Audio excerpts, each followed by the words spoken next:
আসসালামু আলাইকুম। নতুন আরেকটা ব্লগ নিয়ে আপনাদের সামনে হাজির হয়েছি। একটা কথা বলবো, পুরুষ মানুষ যতই ভাব নিক না কেন যে বউরা না থাকলে কি হবে, আমরা নিজেরাই সব কিছু পারি, আমাদের কাউকে লাগে না, মানে একটু বেশি ভাব নেয়। কিন্তু সত্য কথা বলতে কি তাদের নাকি মানে তাদের আসলেও বউ ছাড়া চলেই না। কেন চলে না আমি বলি। আমি 1.5 মাস হচ্ছে বাবার বাসায় ছিলাম। তো এর মধ্যে সে রেস্টুরেন্টে খেয়েছে, তারপর হচ্ছে বাসায় নুডলস মানে রেডি যেগুলো পাওয়া যায় সেগুলো গরম পানি দিয়ে খেয়েছে, তারপর সিদ্ধ করে ডিম খেয়েছে। এছাড়া সে কোনো রান্নাই করতে পারে না। তো এই খাওয়া দাওয়া করার কারণে সে তার যতটা স্বাস্থ্যহানি, তারপরে অসুস্থতা, পেট খারাপ, এই সব কিছু হওয়ার পরে আমাকে দ্রুত ফোন করে বলছে তুমি চলে আসো, বাবার বাসায় এতদিন থাকতে হবে না, আমার অসুবিধা হচ্ছে।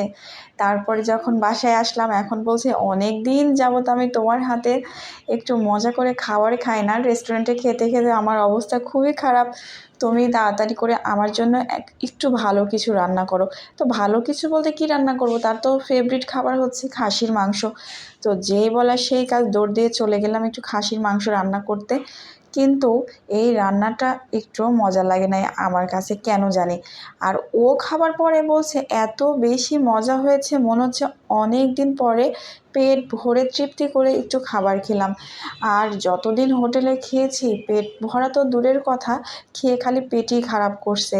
তো যাই হোক, তখন আমি তো 10টা কথা শোনাই দিছি, দেখো বউ যখন থাকে তখন তো বউয়ের মর্ম বোঝো না, যে তুমি যাও দেখো সব কিছু আমি নিজেই করতে পারবো, নিজের মতো করে নিজে খেতে পারবো, রেস্টুরেন্টে খাবো, টাকা থাকলে সব কিছু সম্ভব। আসলে কি তাই? টাকা থাকলে সব কিছু কিন্তু কখনোই সম্ভব না। কারণ ওয়াইফ যে রাতে আসলে মানে হাজবেন্ড রাতে বাসায় আসলে এই যে বউ যে মাথায় হাত বুলায়ে দেয়, তারপরে আরও কত টেক কেয়ার করে, তার খাবারটা সামনে রেডি করে দেয়, তাকে কোনো কিছু করতে হয় না। এই সব কিছু কি আর রেস্টুরেন্টে পাওয়া যায়? টাকা থাকলেই কি সব কিছু পাওয়া যায়? কাজের বুয়া কি সব কাজই করে দিতে পারে? কখনোই না। তো এই জন্য বলি কি যে বেশি একটু ভাব মানে অত বেশি ভাব নিও না। বেশি ভাব নিলে আবার বাবার বাসায় গিয়ে 2 মাস থাকবো, তখন টের পাবা মজা।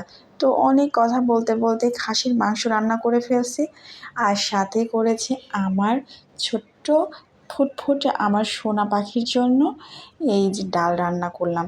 আর ডালের মধ্যে কোনো রকম কোনো মরিচ টরিচ কোনো কিছু দেওয়া নাই, তারপরেও কিন্তু অনেক মজা হয়।